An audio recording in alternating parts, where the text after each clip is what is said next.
हर हर महादेव सभी के लिए। और आज हम जो चर्चा करेंगे वो जो कंठी झोली आदि के विषय में, जो माला धारण करते हैं बहुत लोग, कंठी के विषय में नहीं पता होता है। ये कंठी कंठी शब्द जो है वो कंठ से जो स्पर्श रहे, जो कंठ से छुबी रहे। कंठी जैसे तुलसी माला धारण करते हैं, कंठी लेते हैं गुरु से, अपने परम पूज्य गुरुदेव से जो कंठी लेते हैं उसको धारण करते हैं, जो कंठ से स्पर्श रहे वो कंठी।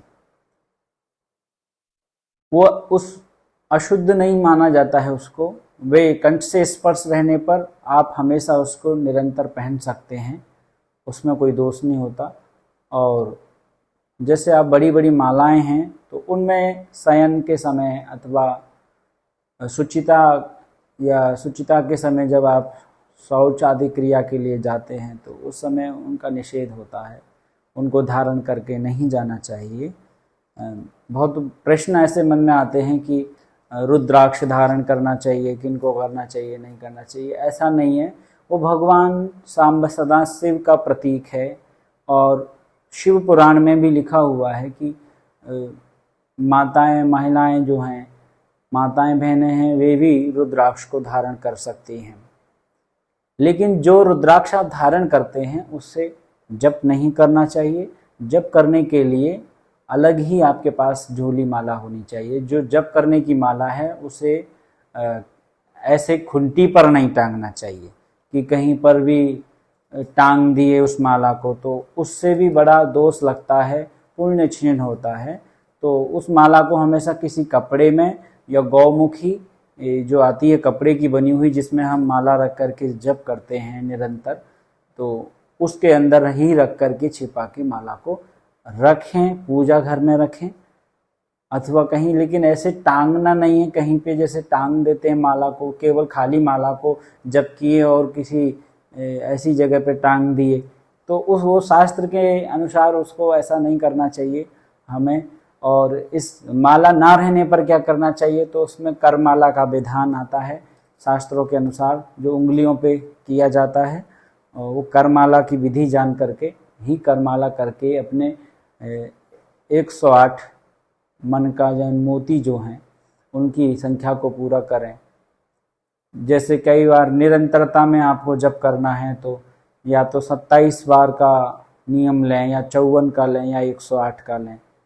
तो उस प्रकार से, या एक माला, दो माला, जो माला जब हम जप करते हैं तो उसकी बढ़ते क्रम में हम उसे कर सकते हैं, बढ़ा सकते हैं। जैसे आज हम 5 माला करते हैं, रोजाना 5 माला करते हैं। यदि आप अधिक करना चाहते हैं तो आप उसको जप को बढ़ा सकते हैं, लेकिन आप ऐसा नहीं कि घटा रहे हैं। जैसे आपने 7 किया फिर आप 6 कर रहे हैं, आप 5 कर सकते हैं तो 5 ही करें, आप 1 माला कर सकते हैं तो 1 ही करें। घटते क्रम में नहीं करना चाहिए, घटते क्रम में ना करके बढ़ा लीजिए, चाहे जितना बढ़ाना है आपकी श्रद्धा व भावानुसार। लेकिन उसको ये नहीं कि आप थोड़ा बढ़ाए फिर उसको कम कर दिए, तो निरंतरता नहीं होती है। एक निरंतरता रहनी चाहिए जप में, एक समय निश्चित रहना चाहिए, हमें उसी समय में जप में बैठना है तो बैठना ही है।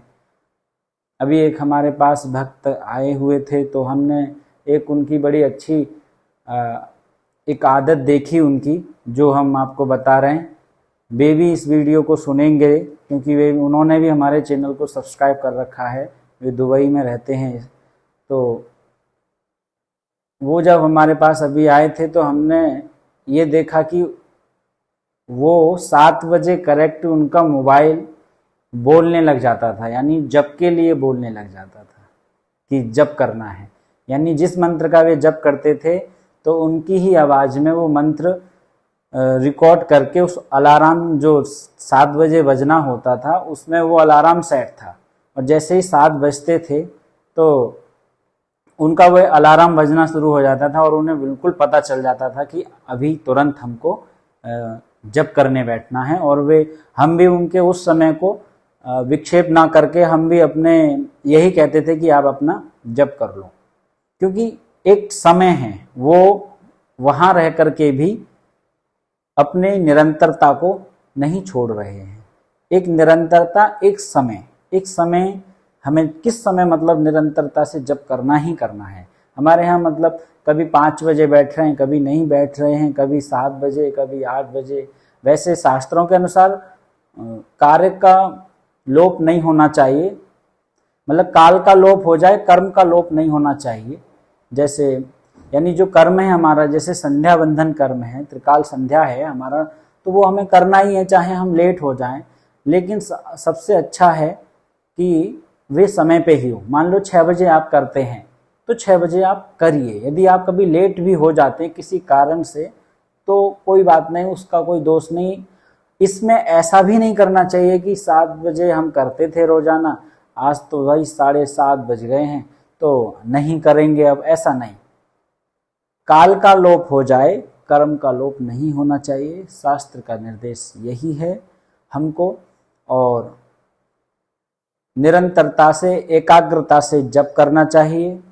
ध्यान के विषय में हम आगे अभी बताएंगे आपको, लेकिन जो जप करते हैं वो हेलें डुलें नहीं, ज़्यादा एकाग्रता से मन को स्थिर करके केवल जिनकी चरण की शरण ले रखी है आपने, उन्हीं की चरण की शरण में रहे, अन्यत्र मन ना भटकाएं, इधर उधर मन ना चले। बड़े अच्छे से जब एक माला करो, समय को नष्ट नहीं करना चाहिए, या बगुला भगत नहीं बनना चाहिए जैसे दिखाने के लिए केवल जपे हैं और इधर उधर आंखें लगा करके देख रहे हैं कि कौन देख रहा है, कौन देख रहा है, कौन नहीं देख रहा है, और कौन कैसी प्रक्रिया मतलब कैसी क्रिया कर रहा है हमारे प्रति, यानी कौन प्रसन्न हो रहा है, कौन नहीं हो रहा है। ये सब देखने के लिए नहीं हम जप कर रहे हैं। हमारा और परमात्मा यानी जीवात्मा और परमात्मा का मिलन, जीवात्मा और परमात्मा का केवल मिलन, ये दुनिया, ये शरीर, इसको भूल करके जीवात्मा परमात्मा में लय हो, परमात्मा में तल्लीन हो, जप में सबसे अच्छा है। आप दुनियादारी आंख खोलने पर करिए। जब आपकी आंखें बंद हो जाएं जप करने के लिए तो आप दुनियादारी भूल जाइए। आप और आपके ईश्वर, आपके इष्ट, आपके गुरुदेव ही आपको स्मरण केवल रहें, अन्य कोई स्मरण नहीं रहना चाहिए किसी भी प्रकार का। आप वन की ओर हैं, आप भगवान की ओर हैं, यानी सब कुछ सामान्य हो जाए। वो विधि से आप जब एक माला भी करेंगे तो वो एक माला भी हजारों मालाओं का फल देने में सामर्थ्यवान होगी। तो इसी प्रकार से हमें जप करना है। आगे हम ध्यान के विषय में बताएंगे, आप जानिएगा और शेयर करिएगा ताकि और लोगों को भी इस बारे में जानकारी मिले जो शास्त्र के अनुसार है। क्योंकि ये जो पथ है दिव्य सनातन सेवा का, इसमें आप और हम सब साथ में हैं, मिलकर के आगे चलेंगे। शास्त्र के अनुसार जो भी निर्देश हैं वे हम आप सबसे साझा कर रहे हैं, और उसमें कोई भी प्रश्न आपके हैं तो वे भी आप चर्चा कर सकते हैं, बता सकते हैं। हमें भी बड़ा अच्छा लगेगा, क्योंकि हमारा ध्येय ये है कि सनातन धर्म का प्रचार हो, प्रसार हो, सभी सनातनियों को एक सही ज्ञान मिले, एक सही मार्ग मिले, जो शास्त्र ने बताया, जो श्रुतियों ने बताया, जो स्मृतियों ने बताया, जो वेदों ने बताया। वेदों की ओर लौटो, ऐसा वाक्य कहने या लिखने या बोलने से नहीं होता है, आपको लौटना होगा। ये बोलते बोलते तो बहुत लोग केवल जी रहे हैं कि वेदों की ओर लौटो, दिन में बोल आते हैं, कहीं पे भी बोल आते हैं, अन्यत्र जा रहे हैं वहां बोलते हैं, लेकिन क्या उनको कभी एक वेद का वाक्य उन्होंने कभी पढ़ा या देखा या उसको स्मरण किया या याद किया या सुना? नहीं। केवल बोलने से नहीं होता है, हमें हमारे धर्म के लिए, हमारे सनातन के लिए समय देना होगा, हमें स्वीकारना होगा। शांति, यदि आप वास्तविक शांति चाहते हैं तो आपको सनातन की ओर लौटना होगा, क्योंकि वही सत्य है। क्योंकि सत्यम परम धीमहि मंगलाचरण में, श्रीमद् भागवत के मध्य मंगलाचरण में, अंतिम मंगलाचरण में सत्य को ही बार बार सत्य कहा है, मतलब सत्य के बारे में ही सब बताया। मंगलाचरण भी सत्य सत्य सत्य कह करके ही उद्घोष कर रहे हैं कि वास्तविकता यह है। सत्यम परम धीमहि बोला है वहां, अन्य कोई ऐसा रामम परम धीमहि ना बोला, न कृष्णम परम धीमहि बोला, केवल सत्यम परम धीमहि, सत्यव्रतम सत्य परम त्रिसत्यम सत्यस्य योनिम निहितम च सत्यम आदि आदि कह करके श्लोक मंगलाचरण के द्वारा भी हमें बार बार बोध कराया गया है। तो हमें वेदों की ओर लौटना है, वेदों के ज्ञान को अपने अंदर स्थिर करना है, जानना है, और जो वास्तविकता है, हमें भ्रम में नहीं आना है किसी के। हमें अपने सद्मार्ग में जीते हुए सुख समृद्धि के साथ में भगवती जगदम्बा पराम्बा मां की कृपा के आधार में रहते हुए उनकी छत्र छाया में हमें अपने जीवन को सत्संग के साथ में उस परम पिता परमेश्वर के सानिध्य में व्यतीत करना है। तो आप जरूर, कोई आपके मन में शंका है, क्योंकि माला क्यों पहनते हैं? माला इसलिए ही पहनते हैं कि चिन्ह है माला, पता चले कि आपका कोई है।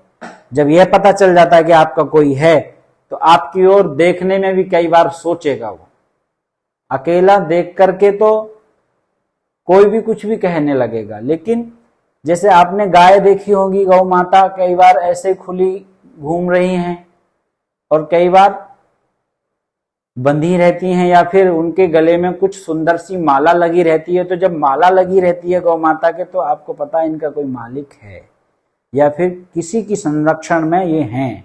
तो वहां देखने में भी जो कुकर्मी है, गौ माता या गौ हत्या के प्रति जो गलत भाव रखते हैं, मतलब जो ऐसे भाव रखते हैं गौ माता के प्रति, जो विपरीत भाव रखते हैं, उन लोगों को ये जब देखते हैं गौ माता के गले में कुछ बंधा हुआ है, माला या घंटी अथवा कुछ इस तरह का, तो तुरंत ये सोचते हैं इनका कोई मालिक है।